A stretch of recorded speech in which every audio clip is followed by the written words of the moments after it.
6월 6일 현충일입니다. 오늘은 공휴일입니다.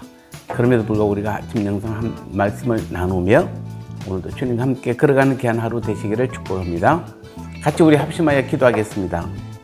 우리의 언어가 항상 습관적으로 거룩함과 지혜로 가득한 말을 하여 하나님이 들으시기에도 사람이 듣기에도 아름다운 지혜의 말을 하게 하옵소서. 이 나라와 복음을 위해 순교하신 믿음의 선조들의 순교가 헛되지 않게 이 땅의 순교의 복음의 열매가 맺혀지게 하옵소서. 두 가지 기도 제목으로 합심해서 간절히 기도하겠습니다.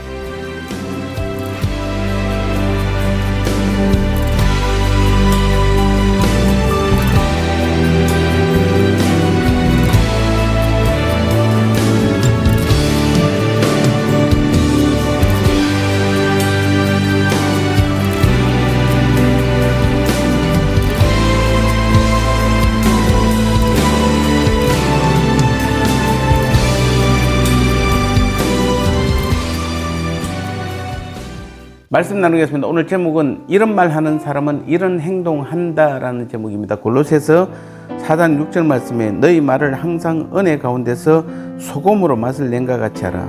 그리하면 각 사람에게 마땅히 대답할 것을 알리라. 아멘. 하나님은 평소 준비된 자를 항상 귀히 사용하십니다. 오늘 이 6절에서 너희 말을 항상 은혜 가운데서 소금으로 맛을 낸과 같이 하라 이렇게 말씀하고 있습니다. 소금은 맛을 내는 동시에 방부제 역할을 하는 것처럼 우리의 말 역시 싱겁고 무의미해서는 안 되고 적절한 지혜로 주위 사람들에게 기쁨을 주어야 하며 또한 죄로 오염된 세상에서 부패를 방지하는 역할을 해야 한다는 것입니다. 즉 세상 사람들이 욕한다고 우리도 따라해서는 안 되고 세상 사람들이 부정적인 말을 한다고 해서 우리도 부정적인 말을 해서는 안 된다는 것입니다. 근데 여기서 우리가 항상 유의할 한마디가 있다면은 항상이라는 말씀입니다.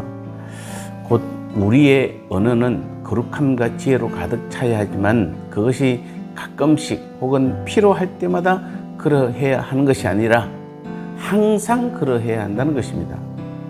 한마디로 평소에 언어 습관이 그러해야 한다는 말입니다. 왜냐하면 언어는 말하는 사람의 인격과 영적 분위기까지 함께 전달되는 것이기 때문입니다. 때문에 평소에 마음이 거룩함과 지혜로 가득 차 있지 않다면 그 말 역시 거룩함과 지혜를 동반할 수 없는 것입니다. 그럼에도 불구하고 성도들 가운데는 이러한 사실을 모르고 자신의 참모습을 말 몇 마디로 가리려는 사람들이 있습니다.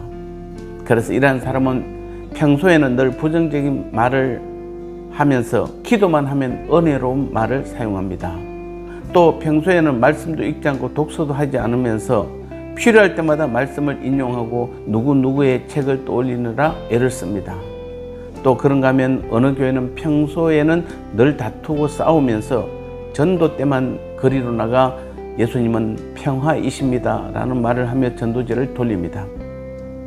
인간에게 있어 말이란 듣는 자들이 영적인 존재이기 때문에 말하는 자가 아무리 감추려 해도 그 사람의 영적 상태와 분위기를 금방 느끼고 알아차립니다. 우리가 평소 예배 때 목회자의 설교나 성도의 기도 몇 마디만 들어도 그가 얼마나 말씀을 묵상하고 기도했는지 금방 알 수 있는 것입니다. 정말 기도의 사람이고 말씀 중심의 사람이라면 말부터 기도의 소리, 말씀의 소리가 나와야 하는 것입니다. 아무리 내 생각이 옳다 해도 그 말의 표현에서 극단적 지시의 말이나 부정적인 말을 하면 상대는 큰 상처를 받게 됩니다. 또 어떤 사람은 평소 때 자기 말의 언어가 톤이 너무 높아서 자기는 평소대로 말을 하지만 상대가 보기에는 위협적인 말로 들릴 수가 있습니다. 이 역시 우리가 고쳐야 될 모습입니다. 만일 하나님께서 오늘 우리들을 들어 귀하게 사용하기를 원하신다면 평소 생활 속에서 부정적인 말이나 행동을 하지 말아야 합니다. 항상 상대방의 부정적인 말도 오히려 은혜로운 말로 바꿀 수 있어야 합니다. 그리하여 평소의 삶을 통해 나의 말부터 하늘의 신령함과 은혜가 늘 넘치게 하시기 바랍니다.